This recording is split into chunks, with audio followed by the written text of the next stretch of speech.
Welcome, everyone. Happy Thursday. We are almost to Friday, you all. It's always a good part of the week. We'll give everyone a moment to come in and get settled. And I just want to welcome you to our fourth BPNN quarterly call, but we have actually had 5 outstanding BPNN calls in 2023. So we did some special work around the Indian Child Welfare Act, or ICWA. And today we're going to have a fantastic opportunity with some discussion guides around exploring how race and class impact helping families. I'd like to take a moment to introduce myself. I am Kara Georgi. I am based out of New York State, and I am the lead senior associate of parent partnerships here at the Children's Trust Fund Alliance, and get to help support the wonderful work that we do to really uplift parent voice and talk about how do we build communities to be strong for families, where families can thrive and be successful. I want to see who's here. I've been watching some familiar faces in the starting to pop up in Zoom land, but let's fire up the chat. Let's see who we have here today.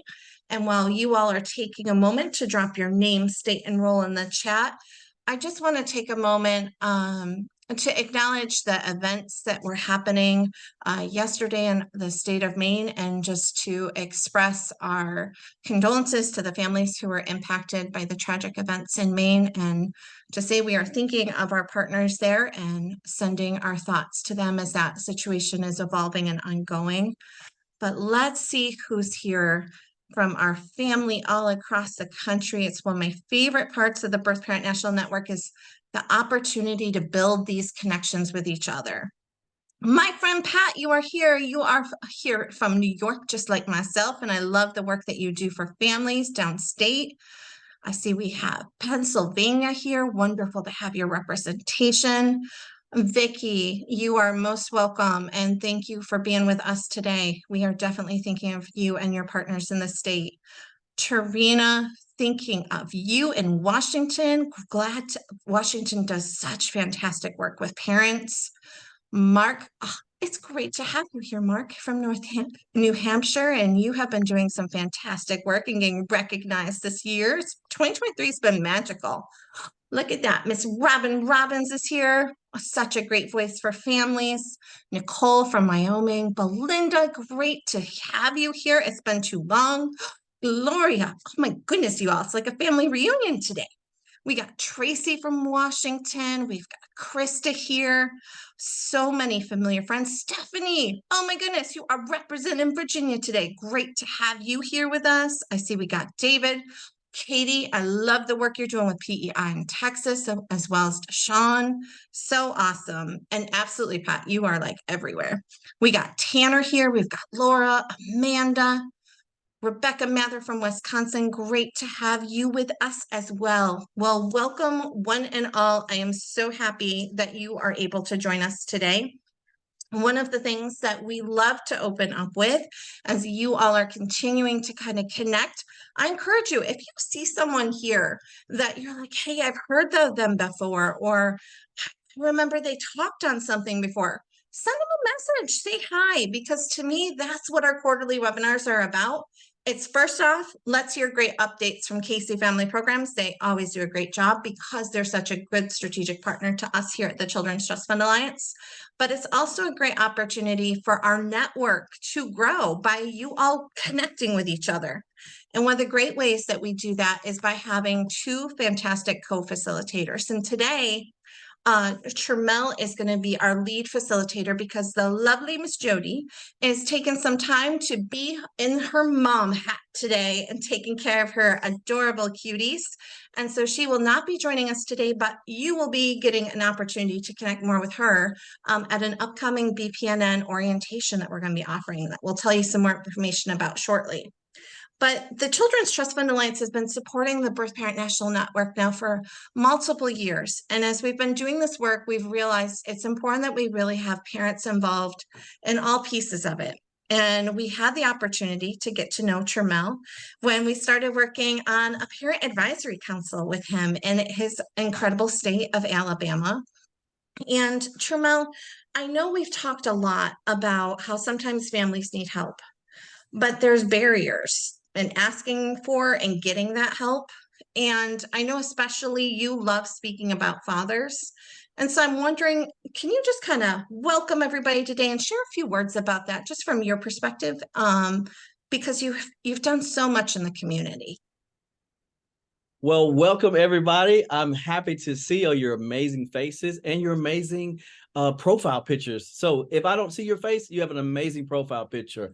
Like Kara said, my name is Tramel. I'm a single father of 2 kids. And Kara, I love that question because when I work with a lot of my fathers, some of these words come up: pride, shame. Sometimes dads may feel embarrassed, or families may feel embarrassed just getting those help. And those are some of the barriers that they face.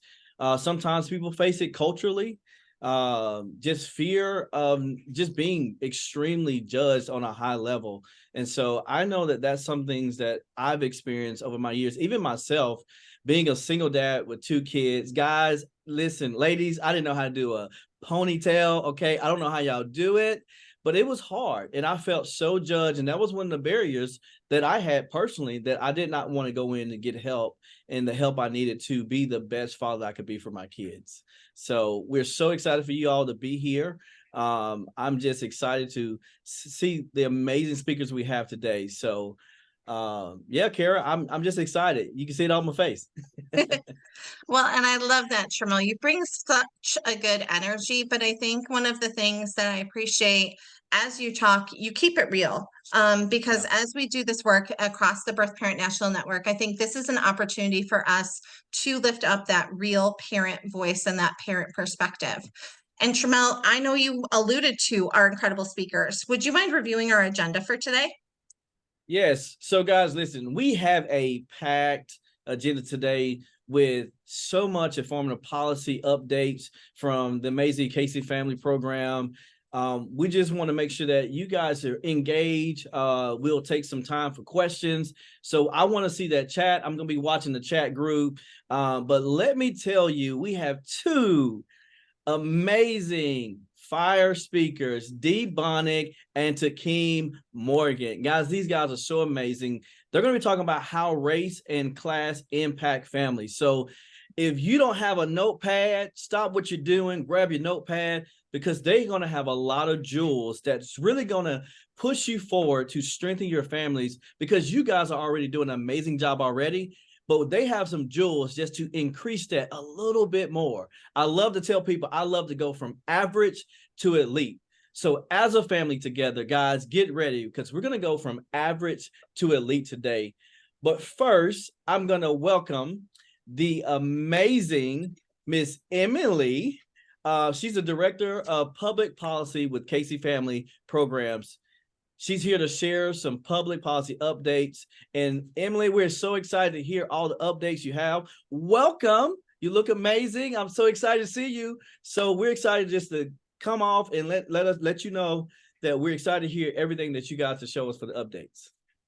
Thank you, Charmel. And I apologize. I am nursing a cold, so I'm going to try and make this short and sweet. And I appreciate that you put me before the parent presentations, because I don't want to follow any of the folks that I know are coming, because they're tough acts to follow. So thank you. So I'm going to give you just kind of an overview of the landscape of what's happening on the federal level. Casey Family Programs proudly supports the work that you all do on the Birth Parent National Network. And Casey, if you don't know who we are, we were founded in 1966 by Jim Casey, who also happened to have founded United Parcel Service, or UPS. And we work in all 50 states across the country. We provide direct services to children and families who are involved in or at risk of involvement with the child protection system. We work with state systems to improve their child welfare systems. We provide technical assistance and training in all 50 states. And we inform policy at the state level and at the federal level. I'm part of the public policy team. I am housed in the DC office. I am working from my home office today. I work mostly at the federal level, both with members of Congress and with federal agencies, to educate them based on what we know from working with you all, working with other folks in the who have lived experience in the child welfare system, and based on what we know from the data and the research in the system. Casey is very, very, very clear that everything we do is based on what we learned from you all with lived experience, what we learned from working directly in the field with folks involved in child protection, and what the research and the data tells us. So you can go to the one slide I have today. Thank you. So I actually have an update on what's happening in Congress. Previously, I was just going to come and tell you that there was no speaker in the House. Things were stalled in terms of all funding legislation generates in the House, so nothing much was happening. I don't have a ton of updates in terms of legislative moves, but we do, as of yesterday, have a new Speaker of the House. Mike Johnson was elected by the House majority to lead the House. He has set out a very ambitious agenda for the next couple of months to take us through the end of the year. In this space, in the child welfare space, there isn't a ton happening in terms of movement.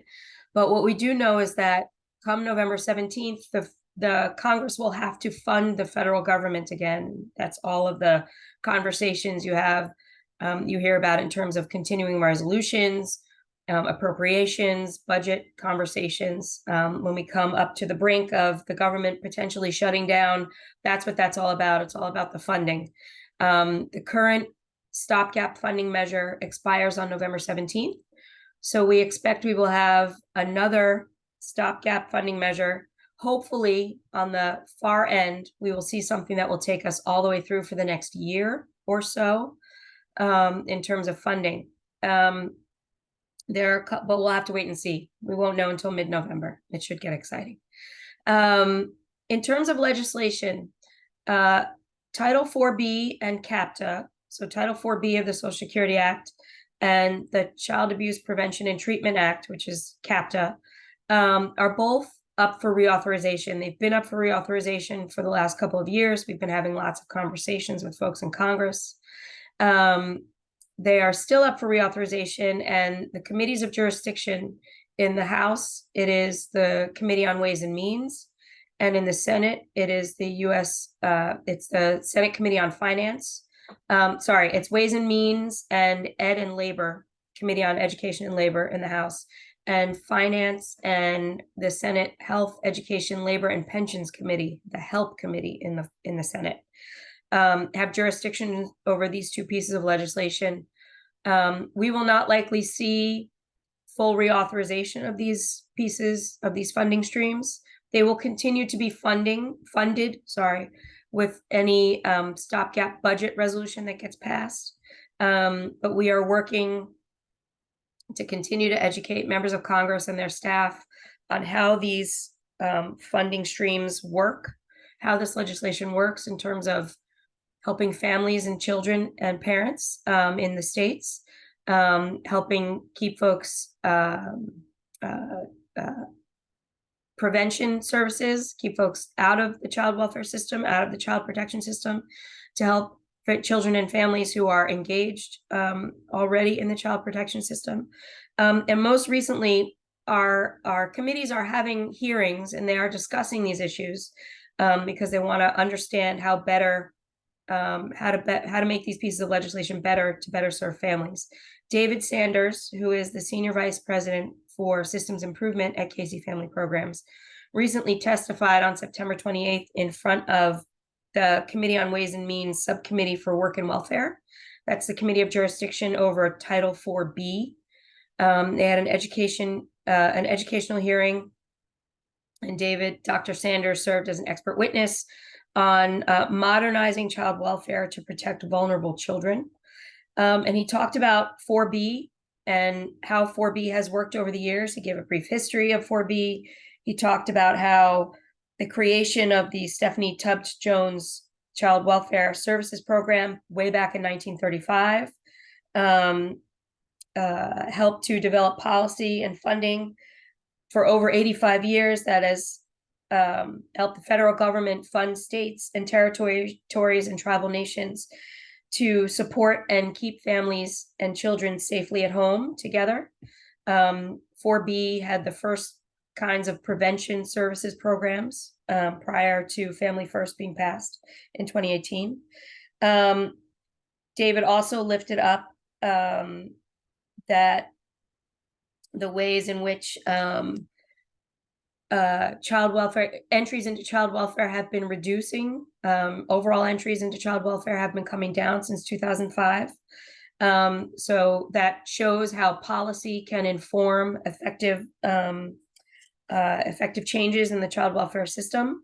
But there are a couple of areas where we can focus our energies to make sure that we can continue to develop and evolve these pieces of legislation to better serve families and to make sure that the child protection system functions in the way it's supposed to. And he highlighted the number of abuse and neglect related fatalities that result each year, and reducing those numbers, and then also reducing the number of days that young people spend in care and away from their families. So shortening times to permanency and lowering the number of abuse and neglect related fatalities. And he outlined all the ways in which Casey knows through our practice, through research, and through our interaction with folks like you with lived experience, we know the services and programs that are effective in these spaces. And he went through and highlighted many of those for the committee. I can share his testimony with you. It's part of the official record, and I can send a link if any of you would like to watch the hearing. I always learn a huge amount just from watching Dr. Sanders and listening to him speak. So if you have the time, I encourage you to watch it. But at the very least, his written testimony outlines a lot of the details of what I've just presented to you here. So we are working to educate Congress. We don't expect much to happen in terms of reauthorizing any of the funding streams for child welfare before the end of the year. But we still continue to have conversations with folks on the Hill who are on the committees of jurisdiction for these bills, for these pieces of legislation. And we are very optimistic about what 2024 will hold. So while Congress is not doing a ton, we do know we have seen a lot of movement at the federal agency level in terms of policy changes, anything that can be done through administrative action. And I've highlighted a few of those areas in the slide here.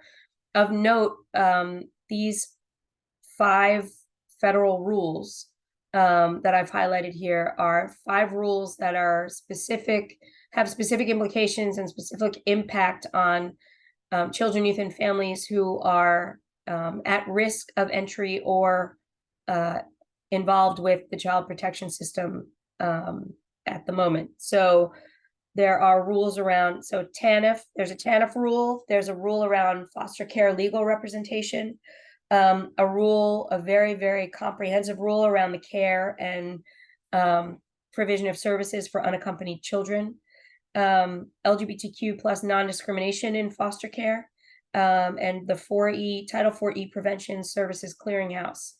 So the TANF rule, the Temporary Assistance for Needy Families program, provides approximately $16.5 billion each year to states and U.S. territories to help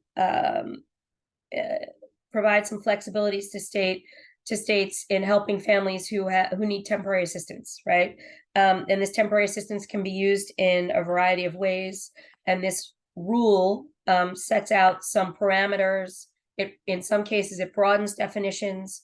In some cases, it specifies definitions and ways in which this temporary assistance can be used by states to help families and keep them out of poverty. Comments to this rule are due on December 1st. Casey will be drafting responses, and I can provide you have the link available to you, but I can provide some additional detail if anybody's interested in this particular rule. The second rule I wanted to flag is foster care legal representation. It's a notice of proposed rulemaking. The comments are due, I think, at the end of November.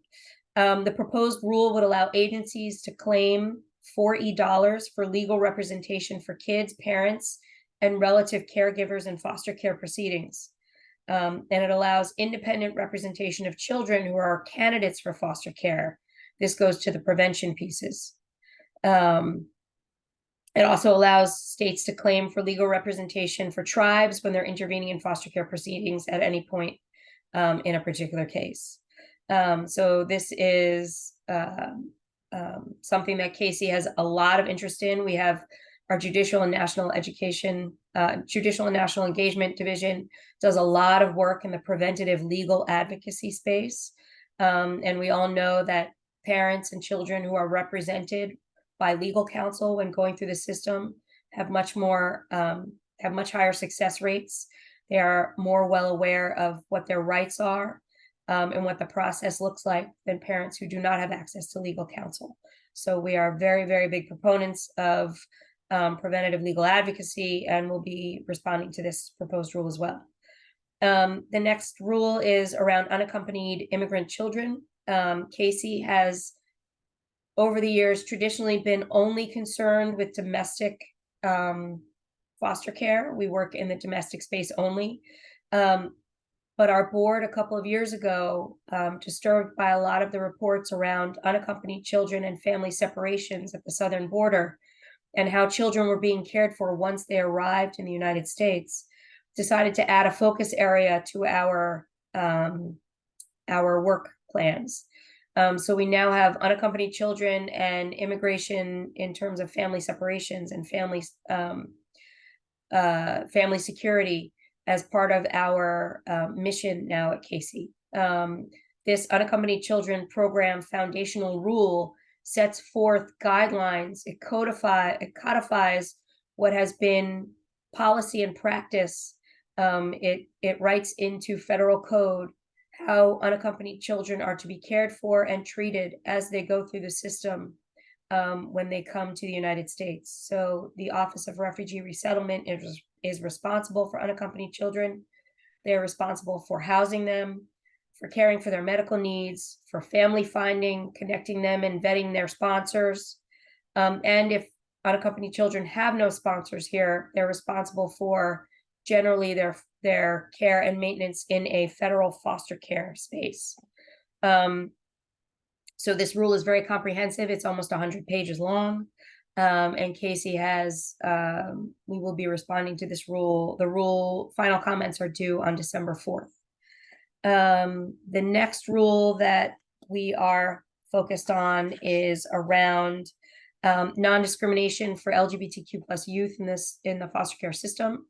It's a rule simply around safe and appropriate placements.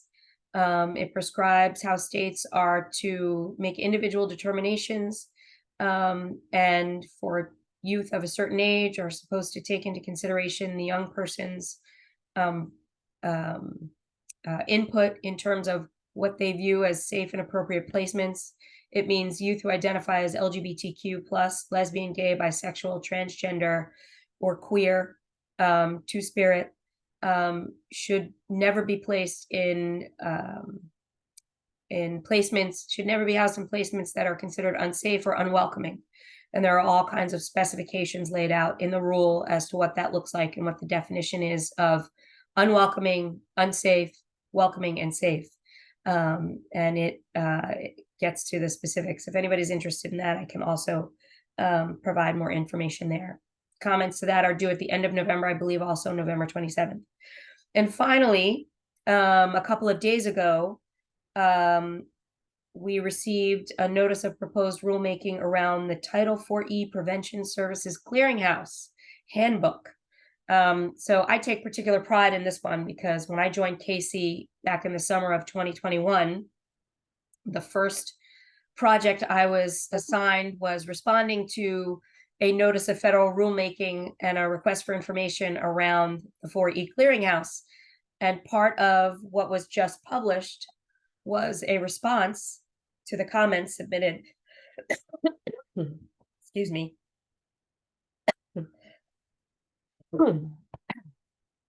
was a response to the comments that were submitted in 2021, many of which were the things that Casey lifted up in our comments, and a publishing of some of the changes that they're proposing based on the feedback they got back in 2021. So a lot of the things that Casey flagged and lifted up as issues for review and changes, suggested changes to be made, are now being proposed in this new rule. So I take particular pride in that, knowing that we influenced some of what HHS is proposing to do. I'm going to stop there and see if anybody has any questions. But in lieu of Congress doing anything specific in moving legislation in this space, they're going to be very focused on budgetary and funding issues through the end of the year. We see a lot of movement at the federal agency level, which is where we are focused. And I'm happy to answer any questions. I don't know if anything came up in the chat. Well, Emily, thank you, first of all. Sorry, doing all the coughing. I know it's hard. Get you some water. If anybody has any questions, you can put them in the chat. But Emily, I do have one small question. I know you got a little cough here, but I would just ask a small question. Do you have any tips on what parents can do if they're just really new at this process, just really trying to understand the processing and the policies as we move forward in 2024? Well, you're already doing it because you're here. Your engagement with the BPNN, every time I respond to a request for comment on a proposed rule, every time I go in to speak with a legislator, every time I produce any kind of written testimony, I cite to what you all tell me, right? What you all tell Casey. The documents you produce, the programs that you put on, all inform what we do. And whenever I can, I cite to anything that can provide lived expertise. So anything that's on the Alliance's website, the BPNN publishes. I know some of you are also involved in the Birth Parent Advisory Council, the BPAC. You're already doing it. It informs a great deal of what we do. I don't do any work where I don't bring lived experience into the process. And the policy team doesn't, as a general matter, do any work where we don't lift up lived experience. That's a Casey value. It's part of our mission. I would also suggest, if you have any interest in working at your state level, you should absolutely work in your states to effectuate change, bring lived experience at the state level. Can be just state and local, can be just as, if not more impactful than at the federal level, which moves really slow. The other piece is, when I highlight all these federal regulations that are out there for public comment, individuals can comment. If you go into the link, you read through, you will see on the side, on the right-hand side, you can go to the Federal Register and submit your comment. They have a field. You don't have to do it in a pretty document. You don't have to do it on a letterhead. You can submit comments and input on what you believe the federal government should be flagging and understanding about the process or the system that you're trying to change. So the more comments, the better. You have a direct voice into some of the issues that I've raised up here, but the work you're doing on the BPNN and the engagement you have here, you're already doing it. So. Well, thank you so much, Emily. Guys, you heard it from Emily. We are doing it. Let's keep doing it. You all are doing a great job. So just take a moment and give yourself a pat on the back. You are the hands and feet that we need. So Emily, thank you so much of what you're doing on your end and partnering with us. So if there's any more questions or you can put it in the chat and we'll come back to it. All right, we're getting ready to go into meeting our two amazing speakers. And you guys know they probably don't need an introduction, but let's talk about our first is Dee Bonnick. Oh, what a great dear friend of mine. She has been in this field for years and an amazing, strong voice and a transformative voice in so many communities and families. So Dee, we're so excited to have you here. And she's joined by Takeem Morgan, who just done a lot of great things. You may recognize him from the Birth and Foster Parent Partnership convening. And And Takeem brings a lot, listen, y'all, a lot of knowledge that really is just transforming what we're doing. And they're the expertise today. So I'm going to get out the way, and I've got my notepad, I got my paper ready, because I know they're going to have so many gems, y'all. So if you have your notepad and pen ready, raise it up, raise it up, put a 1 in the chat and let them know you're ready. All right. Let's see some 1s in the chat. D and Takeem, it's all yours today. Oh my goodness. My Thank you, goodness. Tramel. Thank you, Chabelle, for that wonderful introduction. As always, he's a firecracker, and I love him so much. Thank you so much. Hello, everyone. I am honored and privileged to be with all of my friends here today. Alongside my colleague Takeem, we are going to be your guides for today's discussion. Today, we're going to be talking about race and social class and how it intersects with families in the child welfare system.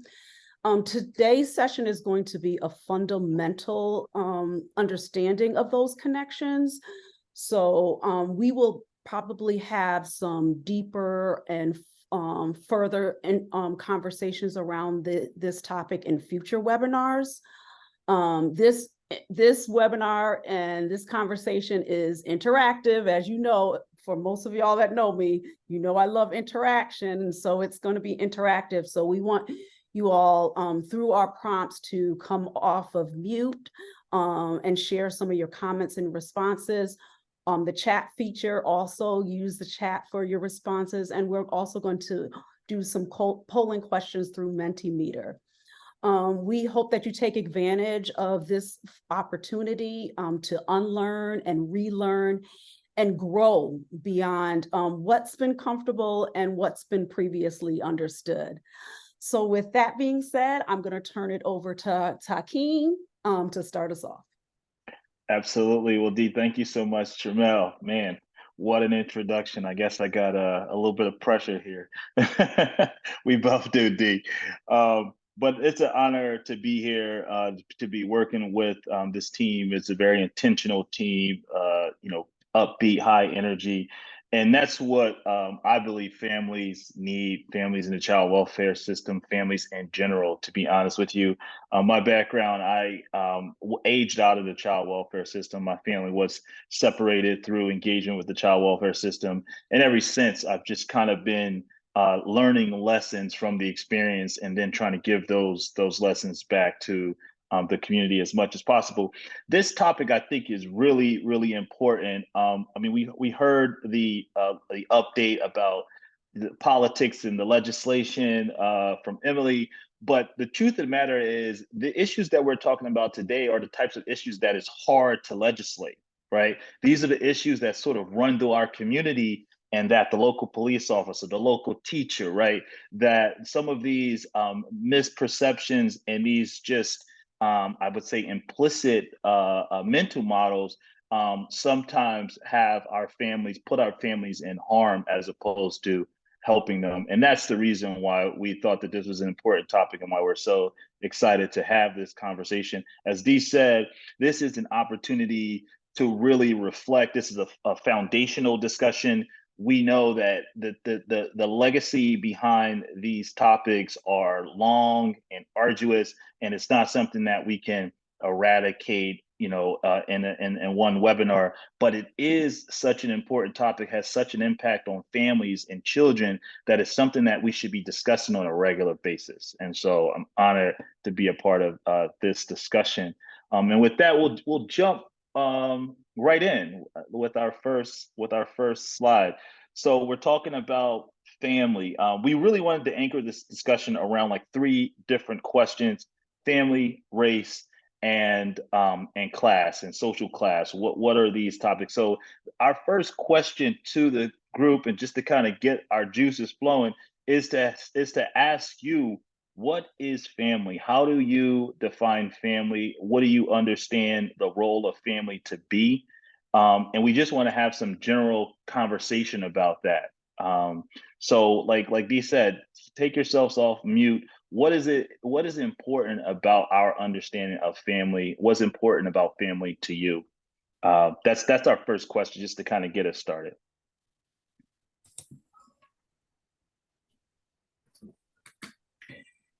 Good afternoon. This is Deshawn. Can you hear me? Yes, we can hear you. I think family to me, and this is my opinion, is my immediate family, someone that I can go to right away. And that would be my mom, my dad, and sister, someone that I depend on in time of need, in urgency. Absolutely. And urgency. Right. I hear that emphasis on, timeliness, like right when you need it, right? Not I gotta fill out a document and someone, I gotta lodge a complaint and then my family comes and help. It's like right when you need it. What else? I see protectors, Tramel said protectors. What else does family mean to you all here that's participating with us today? What's the significance of family? I think it would be the basic support foundation, those surrounding an individual on a regular basis. And it could be connected biologically or not. Absolutely. Absolutely. See, Kathleen said a safe space. What's important about the question is that oftentimes the experience of family changes when we come into contact with systems, right? We're told that the purpose is for protection, but oftentimes we don't necessarily feel these things, right? That families don't feel like it's a safe space, and so it's really important for us to be cognizant of what families that come into contact with the system are giving up versus what they're gaining. I think that's really critical. Is there other comments before we come to we're going to read a formal definition of family. If there's not more comments, if there is comments, please feel free to jump right in there. And Takeem, I just wanted to add one thing is that, when families come in contact, and I'm looking at the chat and people have various definitions and some are similar and some are vast, but when families come in contact with the child welfare system, it's a very myopic view of what families should be, what they should look like, what they should consist of, and the behaviors that they should have to constitute what an ideal family is interpreted by the child welfare system. Yeah. And I would also add that family is an education system. It's an education system from the past to the future, right? Something used to happen. We're figuring out how to do things differently, and we're together, supporting each other through that learning, right? So that's important too. Not only those those who are biological, but those who are chosen. Yeah, absolutely. That we choose our family, absolutely, and that's that's part of what community is, right? Is often the chosen family is part of our community. Okay, so we'll go through to our next slide.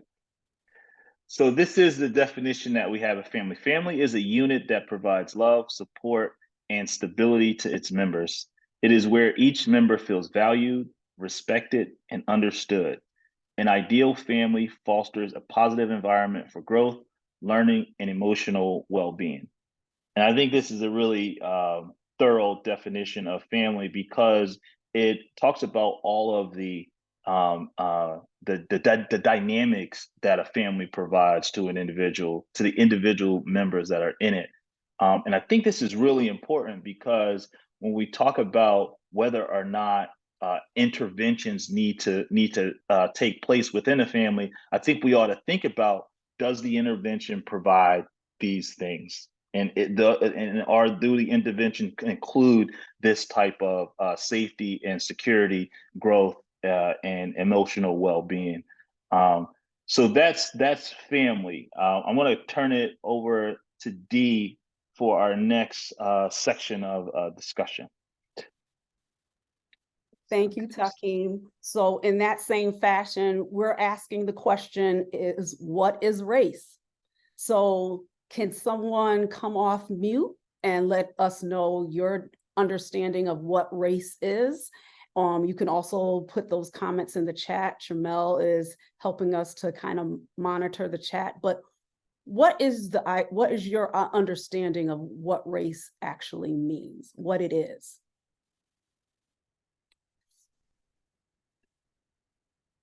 And no Googling.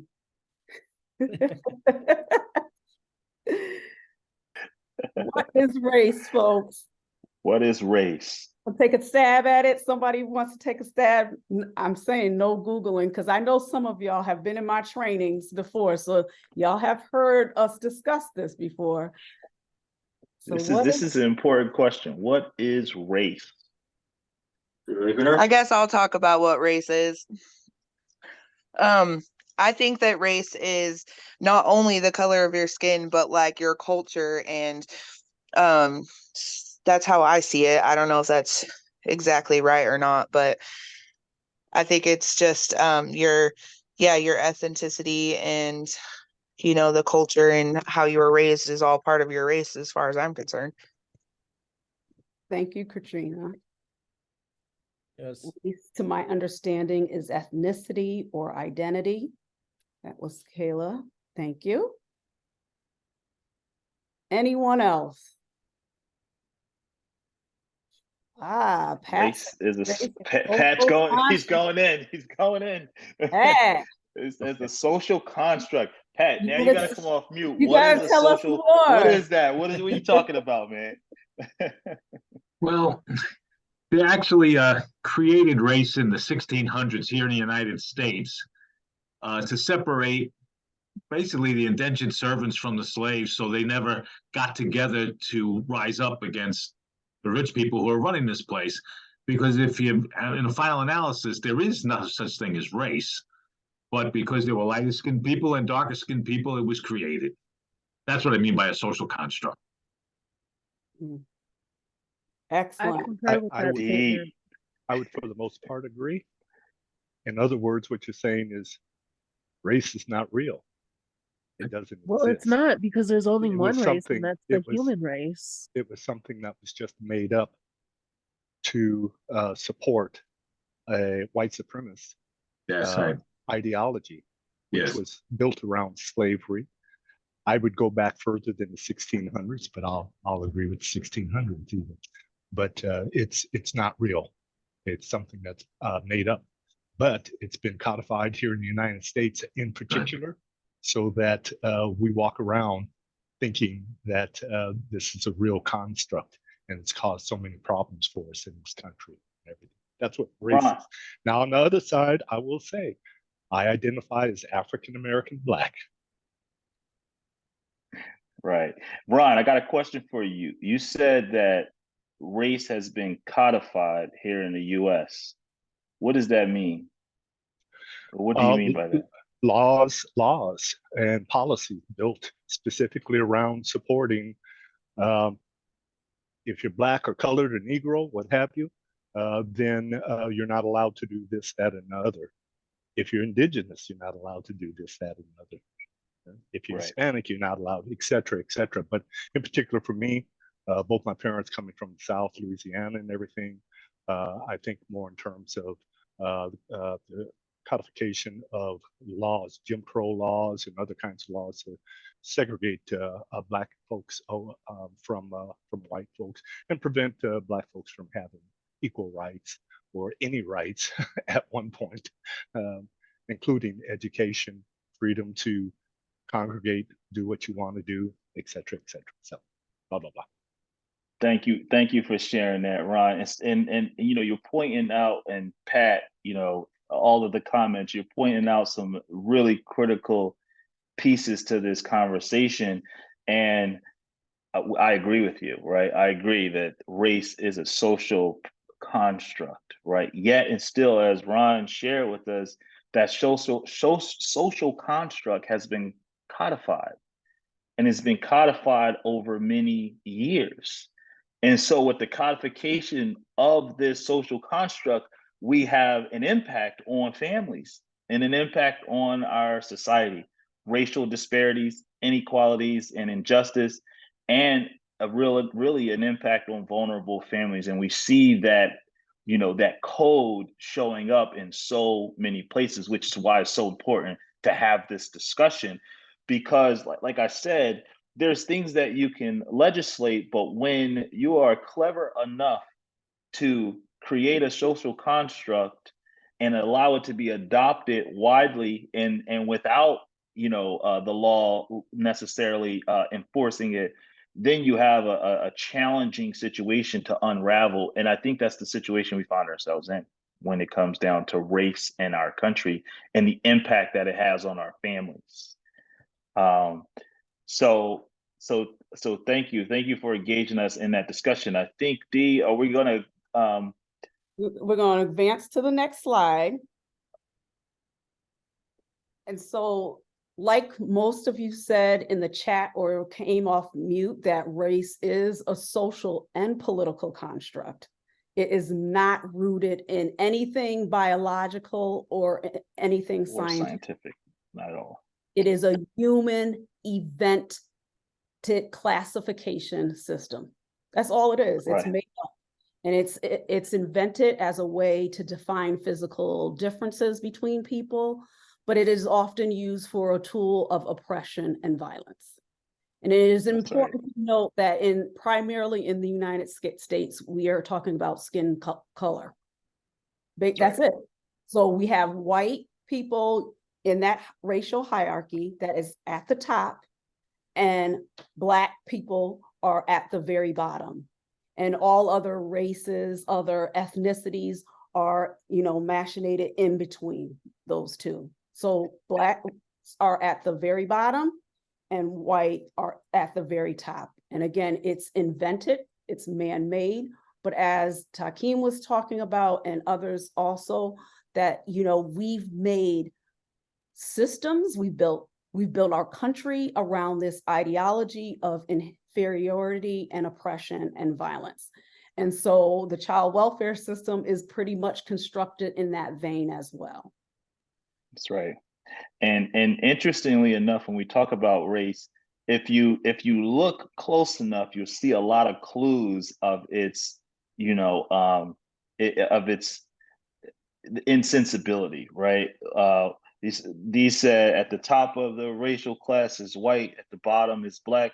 But when you go into Black, it goes from Black pretty much to white, right? When you see a Black person, they could be a Black person, and from a color standpoint, they could go all the way up to pretty much white, right? But somehow there's a different race that we are supposed to acknowledge there.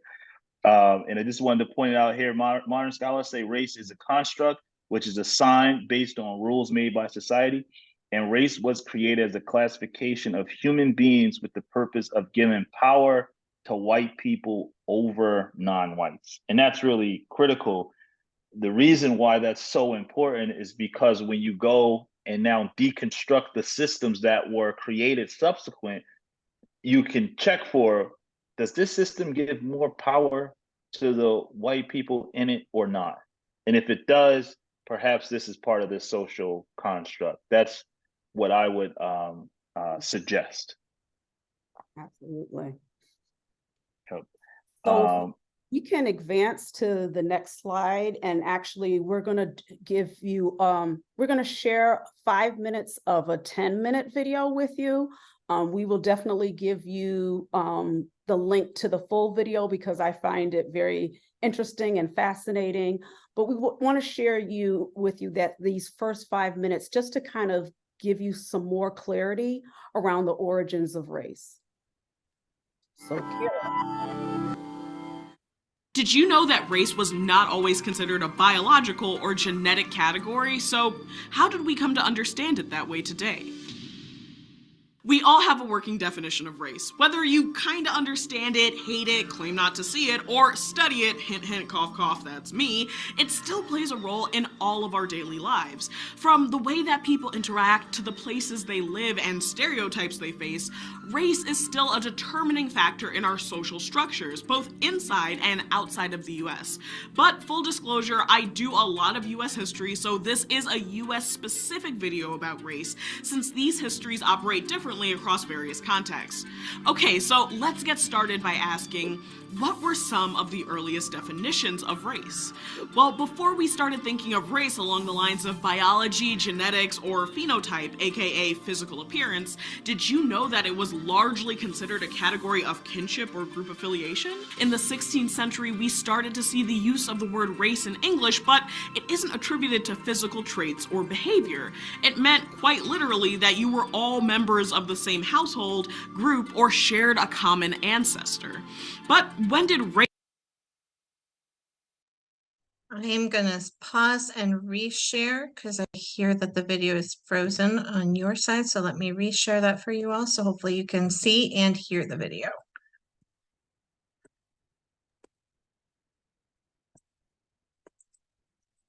Race shift to being less about kinship groups to sounding more complicated than the lyrics to I'm My Own Grandpa? Well, we can see that starting in the colonial era. And that brings us to our second question. Why did we see the shift in the idea of race in the 17th and 18th century? The answer to this question is firmly rooted in two things: the rise of global capitalism that was backed by slavery and colonialism, and a period of theorizations in Europe known as the Enlightenment. When the Spanish began the colonization of the Caribbean and later Latin America after 1492, they looked to native populations to mine silver and gold under brutal working conditions. They set about enslaving, attacking, and murdering those who didn't comply. Thousands of native people died as a result of overwork, genocide, or because they were exposed to new diseases brought over with the Spanish settlers. And when England established its first successful long-term colonies in North America in Virginia in 1607, they looked to mirror this pattern of enslavement with native people, while also seeking copious amounts of silver and gold. But they had limited success with this route because, one, Virginia wasn't exactly rich in gold, and two, native populations were able to resist the efforts of early settlers through fighting back or escaping and blending into adjacent native groups. English settlers still wanted to make money off of this venture, so they began to look to alternative ways of making Virginia profitable, and that came in the form of tobacco. But a major problem with growing tobacco is that it requires a ton of labor, and the laborers needed the agricultural skills to turn the crop into cash. Because they had already met with sustained resistance from native populations, English settlers looked to other potential labor sources: enslaved Africans and indentured British laborers. There are some important distinctions to make between these two groups. First, indenture was a contractual agreement with fixed terms that varied widely. Some indentured servants were brought to the colonies against their will, either as a punishment or because they were children. Terms of these contracts were often very exploitative, but many came willingly in exchange for their passage to the new colonies, and many of these indentured servants finished the terms of their contracts and began lives as property owners. Enslavement of Africans was an entirely different category of labor from indenture, because one, slavery was for life, not for a fixed term or a number of years. Two, slaves were not considered human. Three, it was not a contract because it takes two consenting humans to enter into a contract. And four, slave laws were enacted codifying hereditary slavery, meaning that if you were enslaved and had children, then those children would also remain in slavery. With the expansion of this system, there was understandably some resistance, even from Europeans. So in order to continue to justify slavery, we start to see the pseudoscience of race emerge that connected physical features, behavior, and legal rights right around the 18th century when colonial use of slaves was expanding. Anthropologist Audrey Smedley notes that scientific ideas about physical appearance and racial difference in the 18th century were largely folk ideas used to justify already existent social norms. So as a result of a desire to perpetuate systems of exploitation, more and more distinctions were made about the supposed differences amongst races, primarily the differences of Black people from their white counterparts. This evolution of race became more concretized after social structures of slavery were in place and not before, and was solidified by the Enlightenment. Which brings us to our third question. How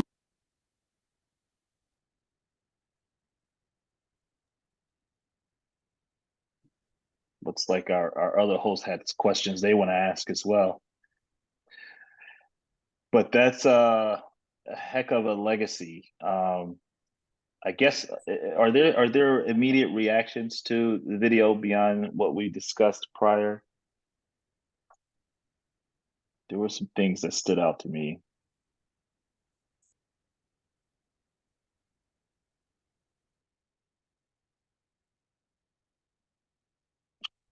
I'm not sure.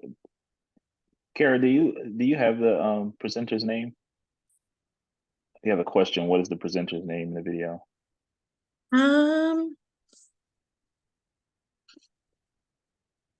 I don't believe I see it, but I did drop the link in the chat because there probably is credits at the end. I just don't have it written down at this moment, but the link is in the chat for you, so that way you can see the whole video and explore those additional questions. And we'll be sending that as one of the follow-up resources, as well as the links from Emily's presentation. One of the things that stands out to me about that history and that video is the impact of business and enterprise on the treatment of people, of human beings, right? Regardless of the race question, right? It was, you know, this desire to like the presenter said, make Virginia profitable, right? We still want to make profit, and it's a small group of people saying, look, we got to find a way to make this land profitable, and then creating a system and a social structure to carry that out. So I think that that's something to keep in mind and to remember as well, because I think today we do see still those factors impacting how we deal with and care for people. And sometimes I think us common folks, we get sold a bill of goods about this, right? That somehow this stuff has to happen. You know, there's no other way to treat people. But if we look at it, it's just a pattern that seems to keep, you know, just keep going on and on. And so, you know, it really becomes important for us to pause sometimes and say, do we agree with this? Is this what we want? Is this how we want things to function? And then if we don't, you know, what steps do we need to take? What steps do we need to take to change things? Other reactions from the video, Dee? Amanda wrote, what stuck out most for her is that people of color, slaves, were not considered humans. Yep. And Kara says the video has me thinking about how this thinking today impacts the systems we have had to function in as families. So if I'm sorry. Oh, go ahead. Sandra, I apologize. No problem. I know we always go to what we can do today, and the video clearly stated that the structure, right, is embedded for all of these years, how deeply it's embedded in all of our structures. Every single thing that we have, education that is here, excuse me, not that we have, but you know, education, the labor market, all of those things are embedded in structures that were created way back then. They are enhanced now. And I mean, you really have to believe it. It's, you know, it sounds crazy. You know what I'm saying? You have to really go, oh my goodness. But that was a powerful, they were thinking what they were going to do for it to be right here today and have that impact. That's some powerful stuff that we can't get rid of. We can, right? But that's powerful, how embedded it is. So I just wanted to say that, because everything, it is in every single thing, everything. Yeah. It's like a criminal hiding in plain sight, right? It's like, wait a second. You are the one that caused all this problem, or this structure, this idea, this concept, right? And you know, and this belief structure, it's caused a lot of the problems that we find ourselves in. But But I think that's why it's so important for us to have these conversations on a regular basis, because I think we constantly have to reevaluate our consent to the popular structure that we find ourselves in. I think it's critical as we move forward. The other piece of this, right, is sometimes when I watch these historical accounts like the one we just watched, they're just talking about people. You know, these people wanted to make Virginia profitable and they enslaved these people. But okay, for the Mentimeter, I'm sorry. Yep, thank you for the reminder. Let's go ahead and pull our Mentimeter question. I'm sorry, I almost brushed us right past that. No, you're good, Takeem. And so I'm going to be dropping a link in the chat for you all. It's going to take you to a Mentimeter interaction. We're going to have 2 of those today. But our first question, as Takeem, you were talking about these different groupings of people. I wonder if you want to finish that thought and then segue to this conversation about classes people are generating their thoughts. Absolutely. Well, that's where I was going to go with this, and I just realized that was the Mentimeter. But sometimes the story gets told as if, just regular people, made some bad decisions and created this terrible, a terrible structure that we are wrestling with today. But when you read between the lines and you dig a little deeper, you realize that actually it was people of a certain class. It was people of a certain class that were carrying out their wishes and their desires, and they just had the money, the power, and the access to be able to do it. And so that does bring us to our Mentimeter question, which is, what is class? And so I'd like to get, if you could press the link in the chat and give us your response to that question. That's our third anchoring question. What is class? And Takeem, I'll also pull up for everyone the opportunity, if you prefer to be all fancy hot tech with the QR code. We got you hooked up today, everyone. So here's the QR code. It will take you to that same interaction asking the question, what is class? And if you have multiple thoughts, because I think that's one of the things I appreciate, Takeem and Dee, about the fact that you are our discussion guides today. And this is an opportunity for us to explore, better understand, look at the different pieces of our thinking. You can put in more than one response to what you think class is. And so I'll give that QR code a moment more, and then I will transition over to our Mentimeter and start seeing some of those results. I saw a few starting to pop in already.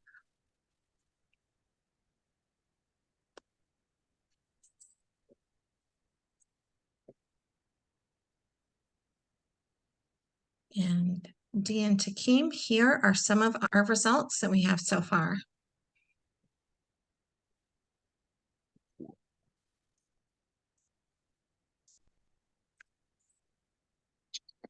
The mistreatment of others, ranking society based on economical, social status, economic status, another social construct, categorize people, haves versus have-nots. People into groups, poor, rich, middle, social conditioning, another way to divide people. Class is just another social construct created to further enforce diversity and segregation.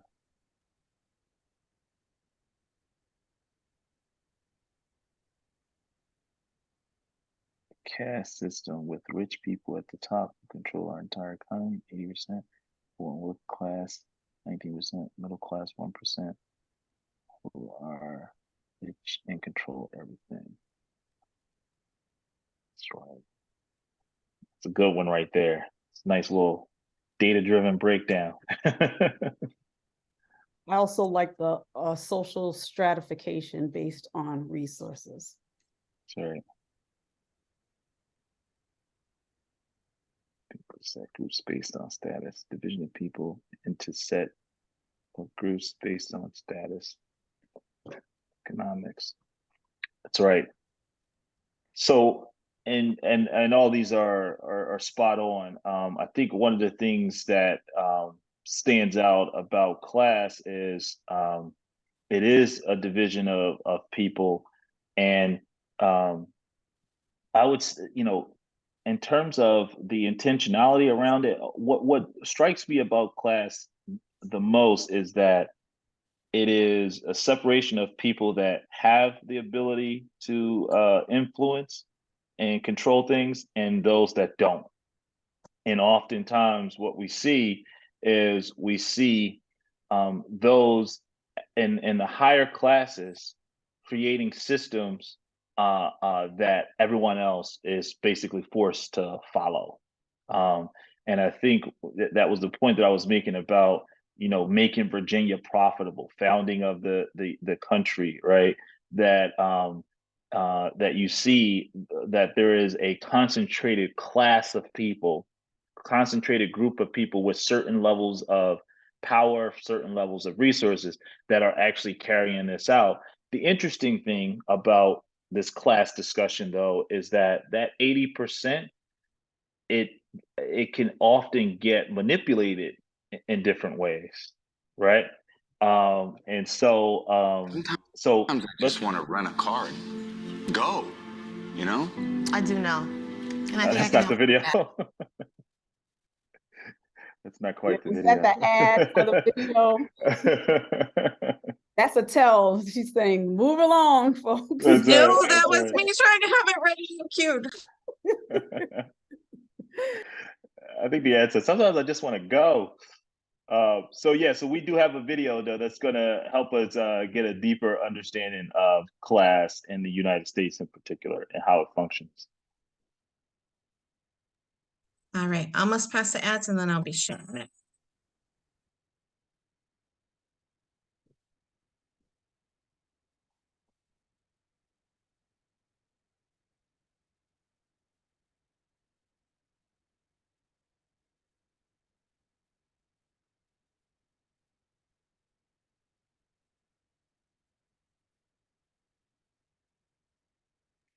A big focus on in this part of the discussion though is poverty, right?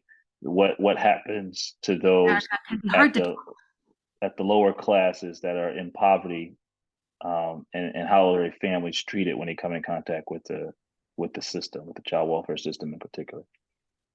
Okay, I think we are queued up and ready.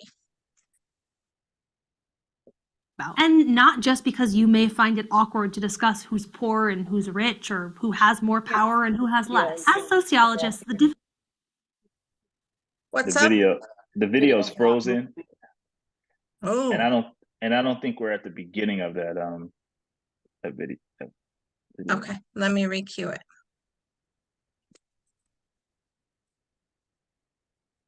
Tell me if it looks and sounds right. Got it.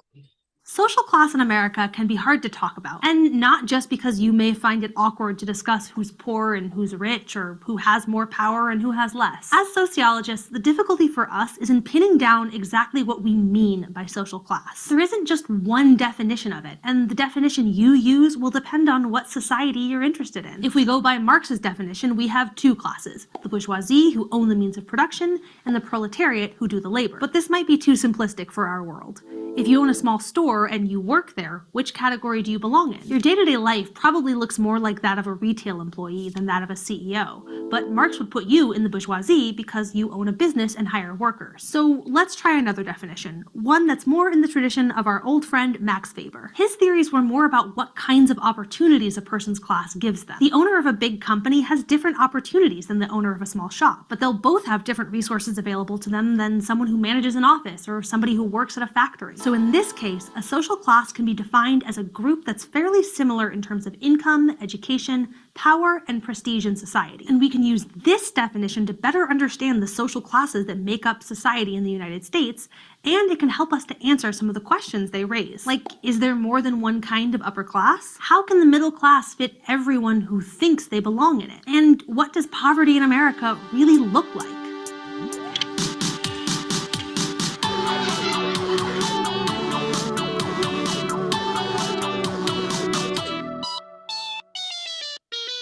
Broadly speaking, American society can be split into 5 social classes: upper class, upper middle class, average middle class, working class, and lower class. The upper class consists essentially of the capitalist and Marxist system. This is the top of the income and wealth distribution, those who earn at least $250,000 a year and control much of the country's wealth. And as we learned last week, money talks. This group tends to wield a lot of political and social power. But within the upper class, there are subclasses that distinguish by and large between old money and new money. The upper class includes those who derive their wealth from inheritance rather than work. People in this class may have jobs, but usually they take on more honorary positions, such as board members or heading up philanthropic organizations. But there's also a large part of the upper class whose wealth came from work. Most of those that we think of as wealthy, the Bill Gates, Oprah Winfreys, and Kanye Wests of the world, fall into this group. After upper class comes the middle class. Remember a while back when we talked about how almost every American thinks that they're middle class? That's way too many people to fit into the middle, which is why sociologists split the mid-range of the income distribution into 3 groups. Upper middle class families typically have incomes between $115,000 and $250,000 per year and make up about 15% of income earners. About 2/3 of the adults here have college degrees, and many have postgraduate degrees. It's almost a given that their kids will attend college when they grow up. Adults in this sector tend to have jobs that are considered prestigious: doctors, lawyers, engineers, and the like. Their families typically own homes in good school districts and are able to afford luxuries like travel and multiple vehicles. And it may not surprise you to learn that they're wealthy, at least compared to most Americans.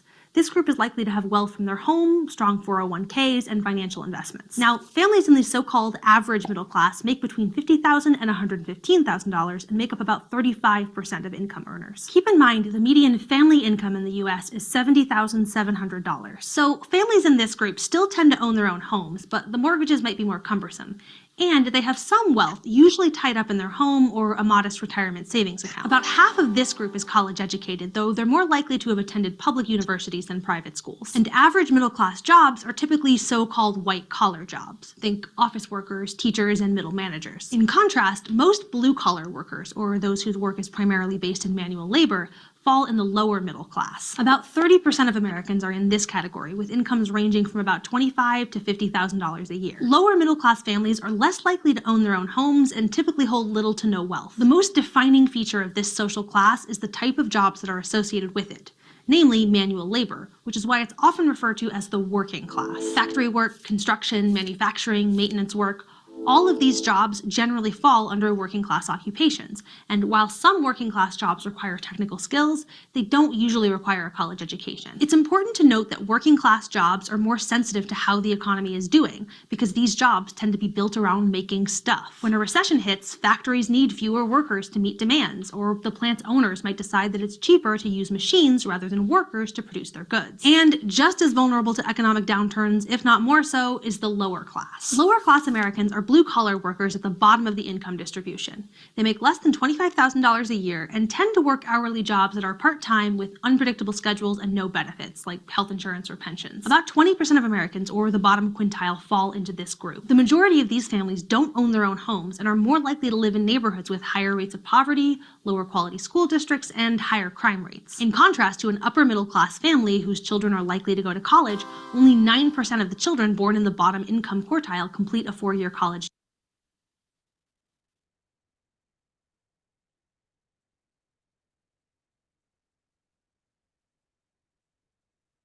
All right, reactions.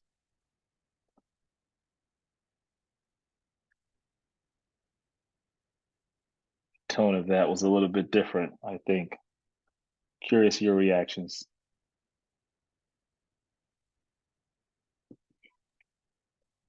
Joe was a fast talker, but got a lot of information in there. That's I right. agree with almost everything. That's right. I'm gonna ask a question. How many of you were aware of these 5? She said 5 classes, right? It's upper middle, middle, average middle. How many of you are aware of the 5 classes? When I watched it, I was surprised by that.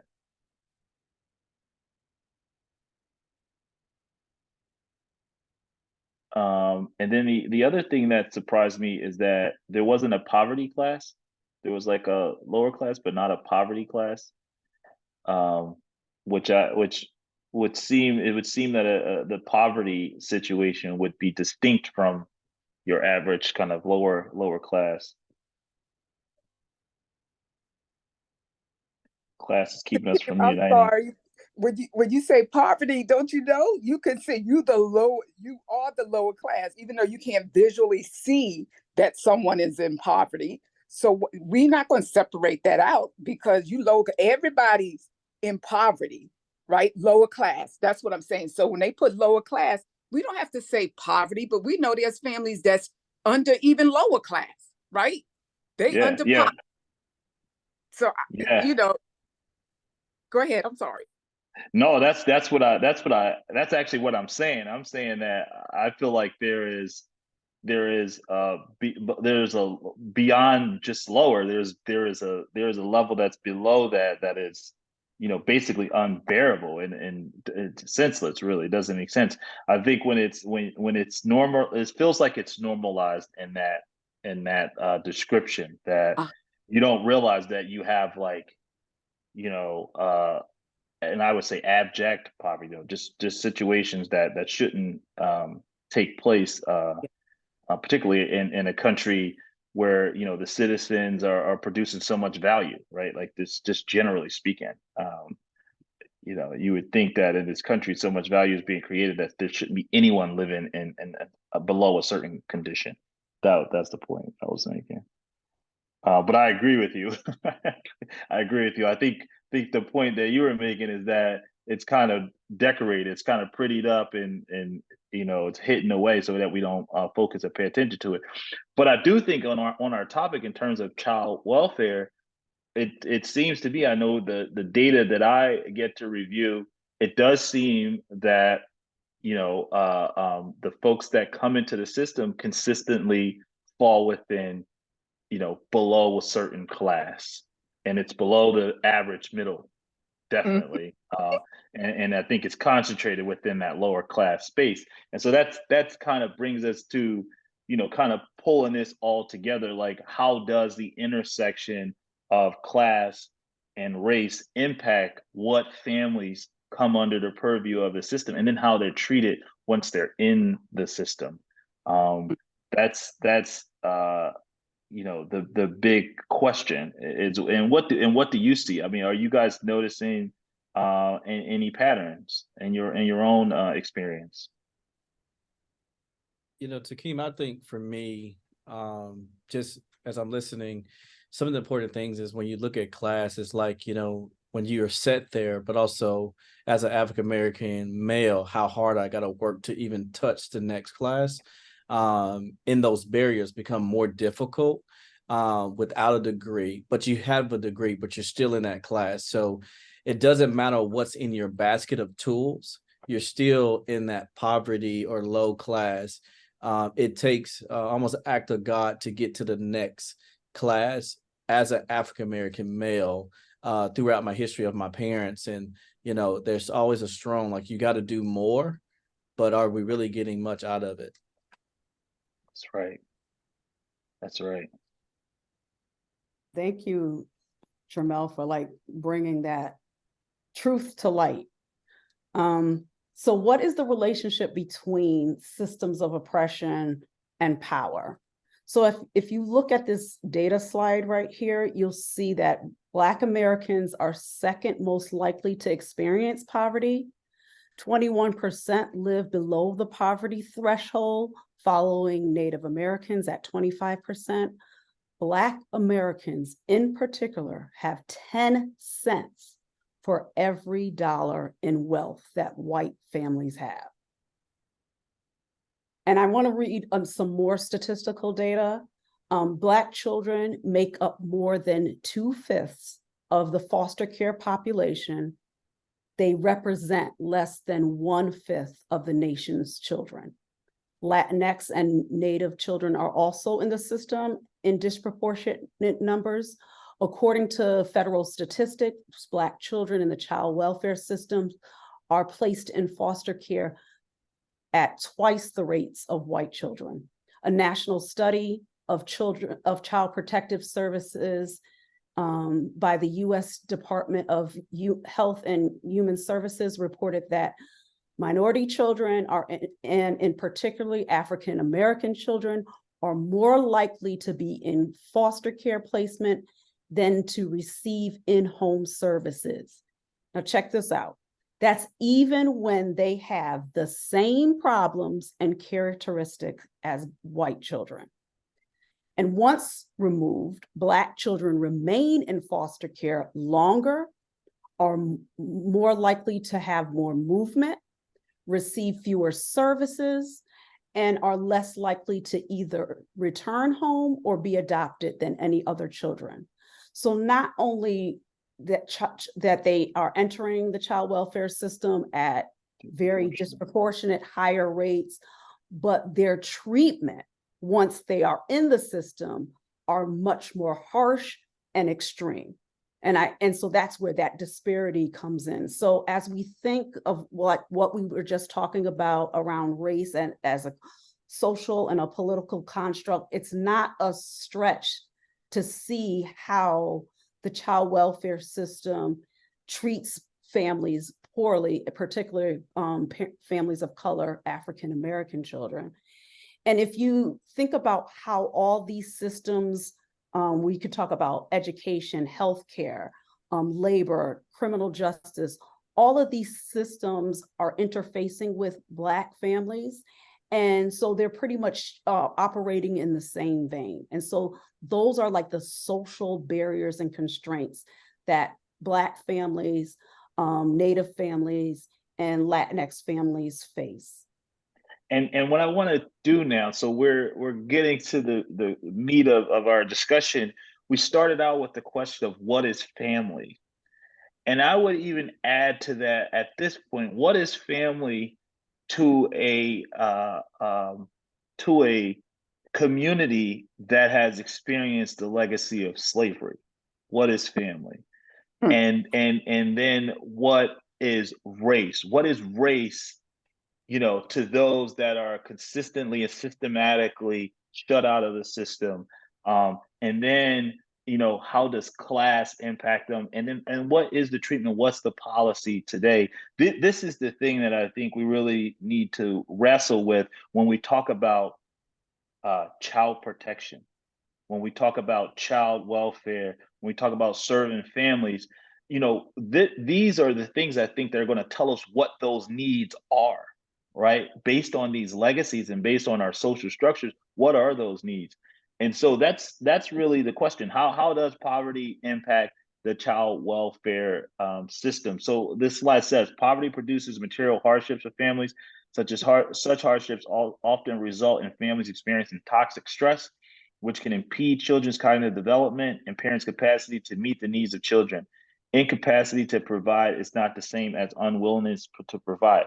100%, absolutely. At the same time, a systematic challenge, will make it virtually impossible to provide, right? These systematic biases, discriminations would make it virtually impossible for certain families to provide, especially when you look at the legacy of those structures. So I think we really need to think about what types of policies and systems do we need in place in order to really reconcile with our history and reconcile with the system that we've built. And so with that, that brings us to our next Mentimeter poll question, which is a solutions-based question. If you could, please either click the link in the chat or use the QR code here. And we wanna get your ideas around solutions based on this discussion that we've had.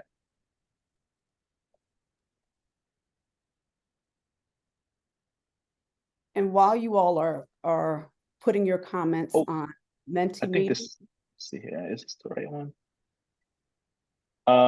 Yeah, that's the right one. Well, no, this one still says what is class, I think. No. No? Okay. No.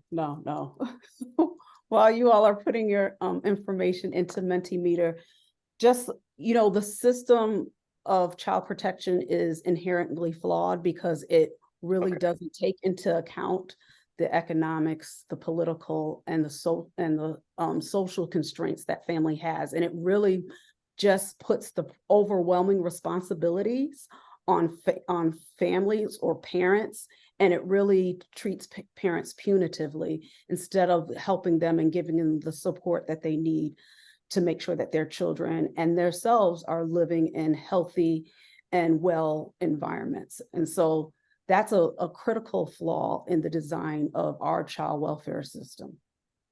Yeah, absolutely. And interestingly enough, I mean, we are conducting this training here today, right? We're pulling from publicly available resources to go through the history of what families might have experienced in our country. So this information is available, right? This can inform our systems, right? But for some reason, it hasn't yet, right? And I think that that's something for us to really ponder over and think about as we engage with the system is how can we allow these histories and this information to impact the systems that we build around supporting families and protecting children.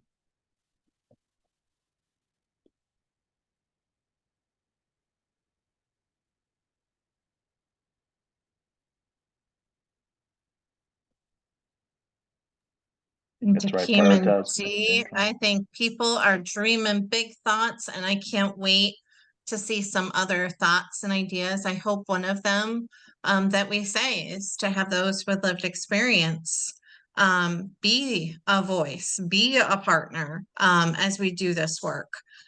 Because to me, that is one of the most critical components that is so often missing.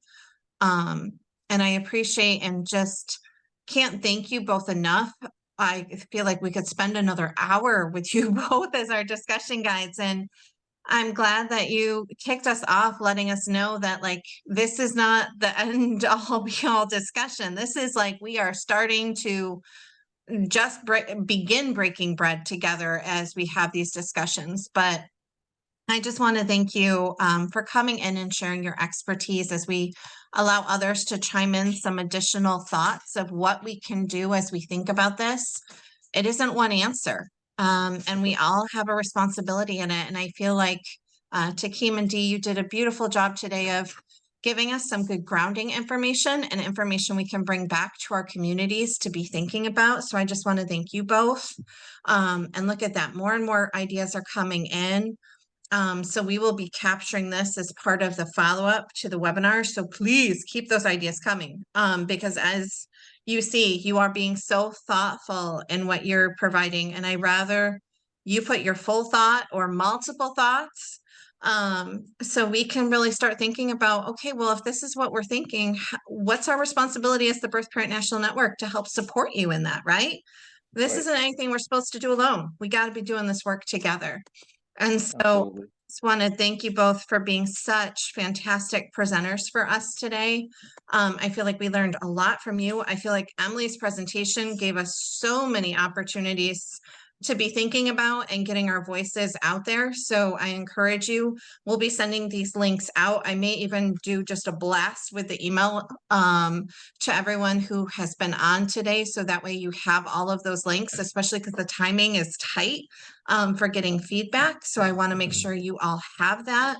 And I just want to thank Emily for, wow, I mean, talk about having to be on the fly and responding quickly because things are always moving. And so I just want to thank her and Tremel. Thank you so much for being our MC and bringing the good energy. There's so much greatness ahead, and Chloe is dropping a link in the chat for you all to complete a short evaluation because as you know, we love getting your feedback. It's how we keep on improving and getting better.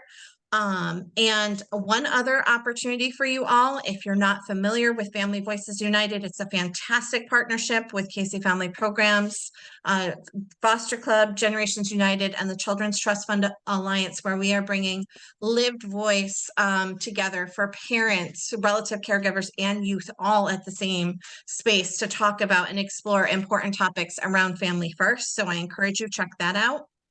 We have our next caring conversation next Monday. It is a new time, so I hope you have that written down. It's at 4 o'clock Eastern, 3 Central, 2 Mountain, and 1 Pacific. That was from your fantastic feedback, so we hope to see you there. And then also we have a great opportunity to learn more about the BPNN. We have an orientation session that we're going to be having that the lovely Miss Jody will be helping to co-facilitate on Monday, November 27th. So be watching for that email coming soon. If you know of others to invite into this family, this network, and ask them to come to that. This is a great opportunity to learn about who the BPNN is and what we do. But I just want to take a moment and personally thank all of you for being with us all today. If there's questions that weren't answered or you need follow-up, please reach out to us. We're happy to connect and follow up.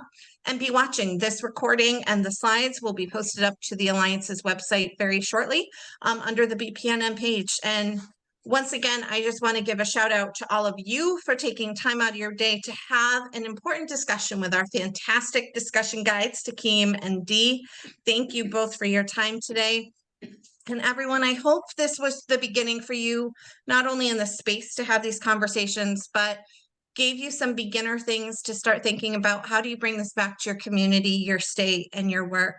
And if at nothing else, the opportunity to personally reflect today. And so once again, fantastic job to our presenters. Thank you, Tramel, and thank you, Emily. And I hope everyone stays well, and we will be thinking of you and look forward to connecting in 2024. Take care, everyone. Take care.